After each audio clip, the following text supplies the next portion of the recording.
before we get into the details about source A, any guesses as to which two paragraphs I don't want you to use the sources?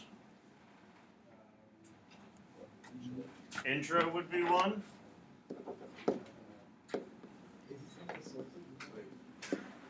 Oh, I thought you were talking about. And this is kind of qualified, but like generally speaking, introduction, stay away from sources, and conclusion, stay away from sources. But question still is going to be why? Why stay away from those? With exceptions, it's not 100% definite. But how many sources do you need to use on an AP exam? Not the one we're doing. 3. All right. So where then, if I'm not using them in those paragraphs, where would I be using my sources? Where the argument is going to be taking place. So you want to make sure your argument is developed using the sources. I wouldn't want to say developed around the sources, and we'll get into that as we take a look at them.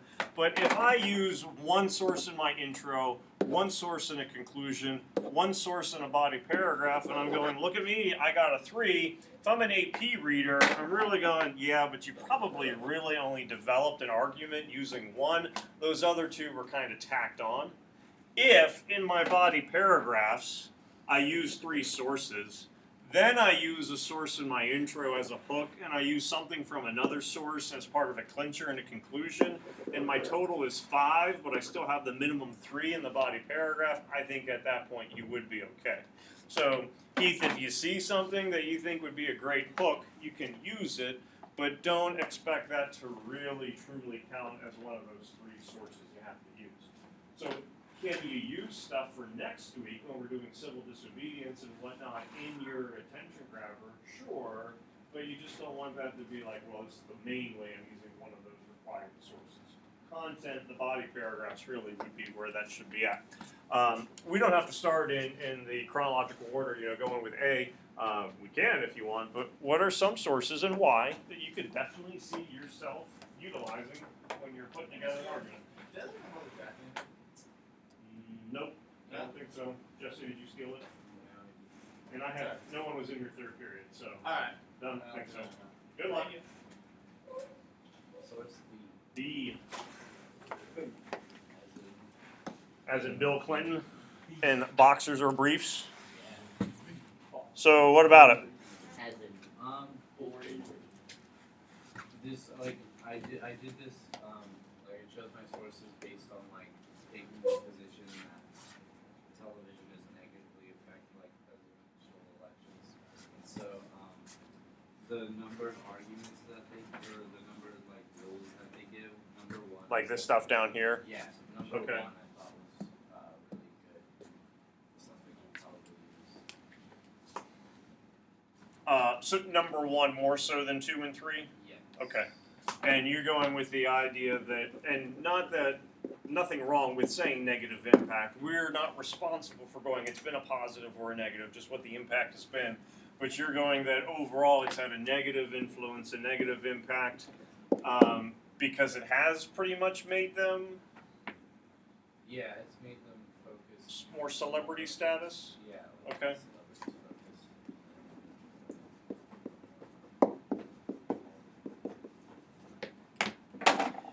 If, I'm not saying that you would, but you or anyone else, body paragraph explaining, okay, here's the problem that's going on with television and media. It has reduced the significance of being a president.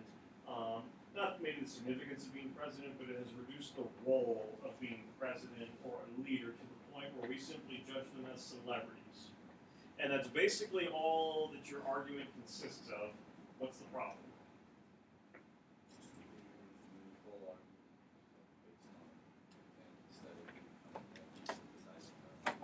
It's being source dependent. Where, yeah, as you said, I'm not synthesizing information, I'm just kind of restating what the source has done. Now, this is still an excellent point that we could develop, and I think it would be one that would be very true. So, knowing what we know about current society, or like I'd say at least within recent elections and times, going with the idea that it's had a negative impact because presidents are judged more as celebrities or even we kind of think of flipping it, celebrities as maybe being good presidents or potential presidents, what would be examples of that starting to come to mind? Oh, and even before Kanye West went to the White House and opened up his cell phone with 0000, don't do that, or 2580. That's not good either. What was happening like 2 years ago with Kanye West in the White House? Or at least going 2020, Kanye West 2020. So whether you're talking about White House visit, whether you're talking about potential, West House, White House, I was thinking West Wing, or White House visit, definitely celebrity kind of becoming synonymous with the office. Who else?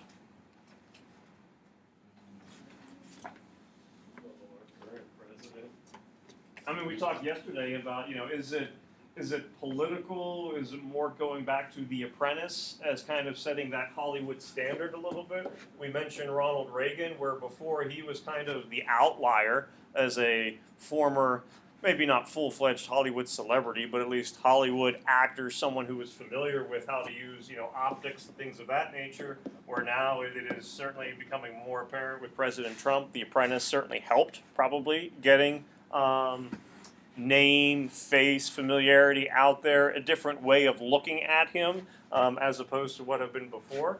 So you certainly have some presidential examples that you could go with, neither of which are mentioned within the source, so you're still extending it. Think of any other celebrities with potential presidential aspirations, or at least people ask them. I can think of Oprah. Yep.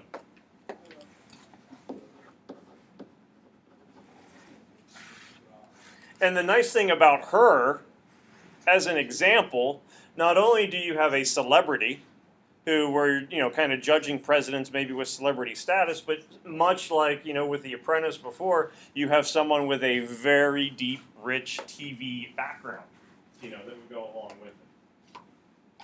I'd say we got our female superstar. I'd say there'd be pretty big male box office person. Yeah, that it gets thrown out pretty much all the time.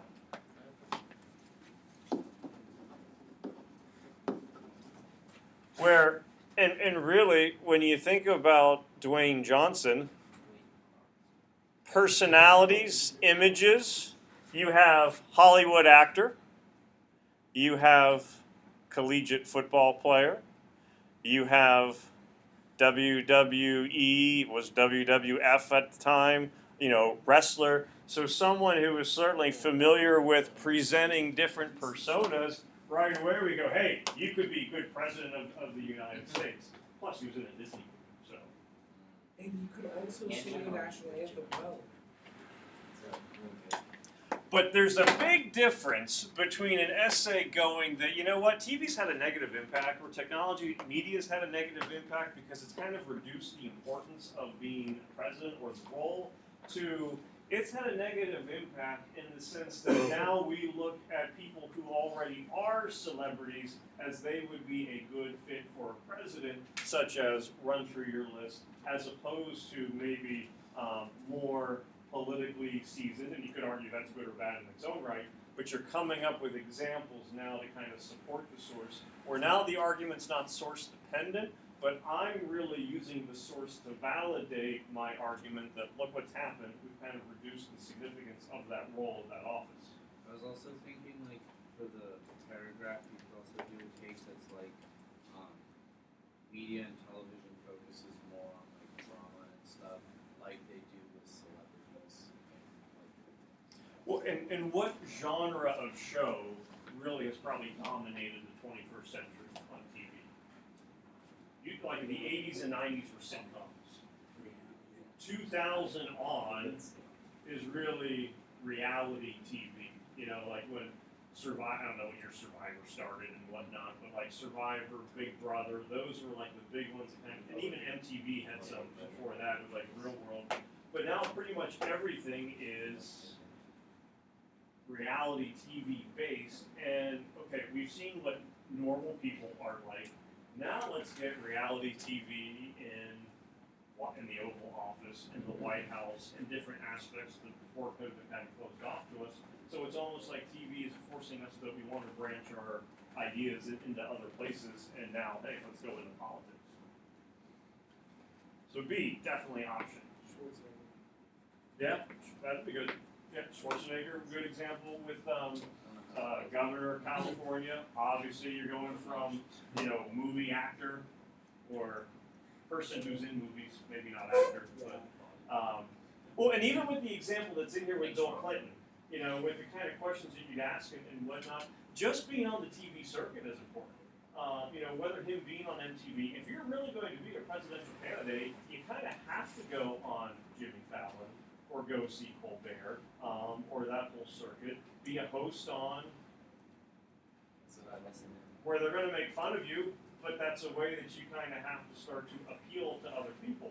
Which, if I'm trying to appeal to other people, automatically now what source am I starting to utilize?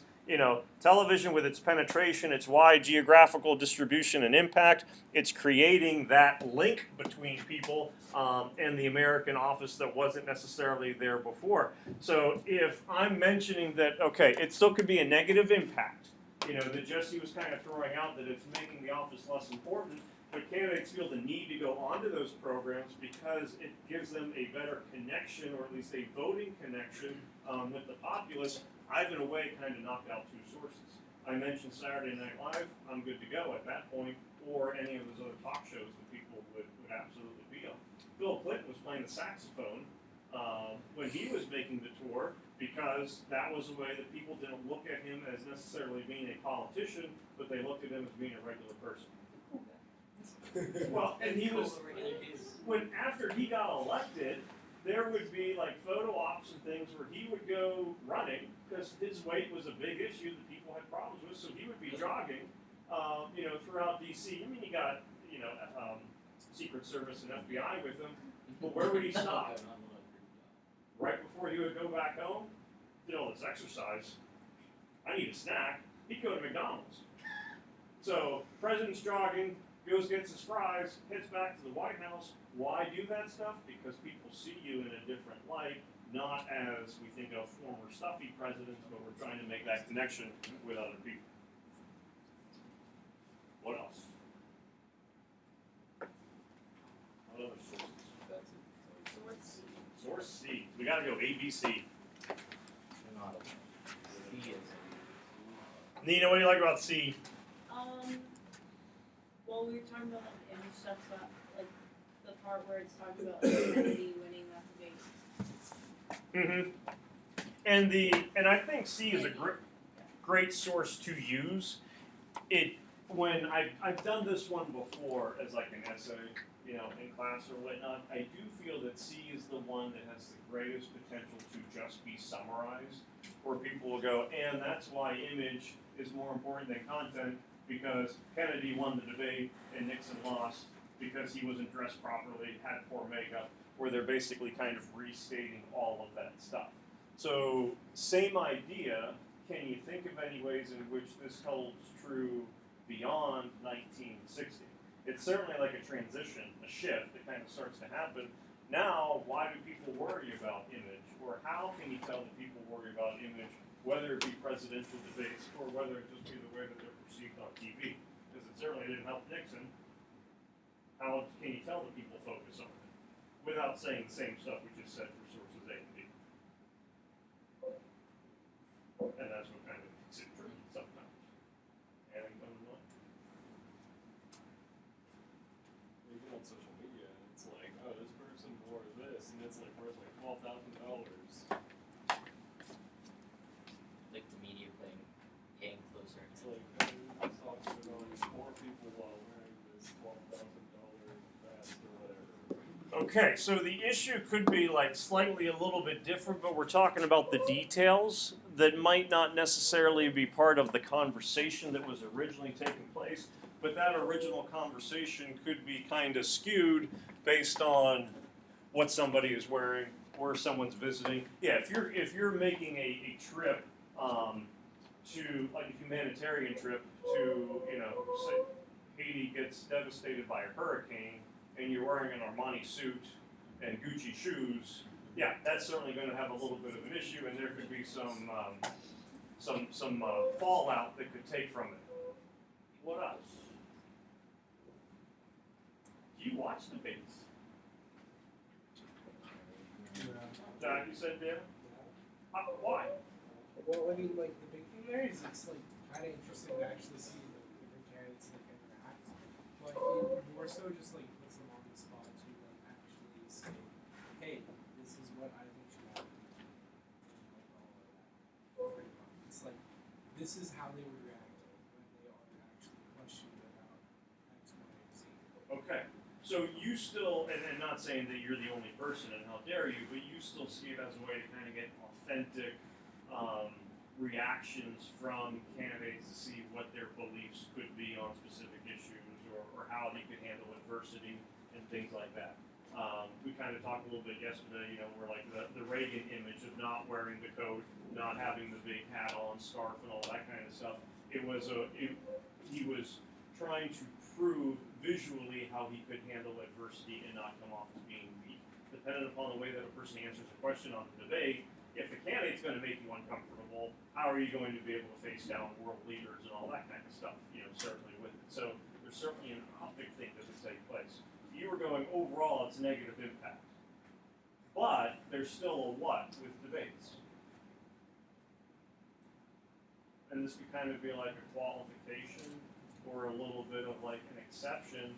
It may be demeaning to the office or the way that we look at it, but there is still the potential that you can learn something about your candidate by the way he or she interacts. You also have the ability that, you know, news coverage of debates could kind of determine who is the winner, who is the loser. We had presidential election 2018. First Republican debates for the primaries, I think were in Cleveland. They did 2 rounds of debates. They had the big candidates, so Trump, Lindsey Graham, and all these folks. But then they also had the smaller candidates to the debate, Rick Santorum and some other no-names. When, I think Fox News was broadcasting it, when they were videotaping the first debate of the people that did not count, there was no audience. They weren't allowed to be there. The camera angles showed the candidates from the side, so you not only saw the candidates, but you also saw empty, well, the lack of it, empty seats. What's the subliminal message? And what you think, these people don't matter. Don't vote for them. So you can even take something like a debate, but look at how it could possibly be skewed based on the way, you know, it ends up being camera angles and all that kind of stuff. I was originally going to do a positive impact, but I looked at the source. So it's like, Yeah, negative. Most of these are negatively skewed. well,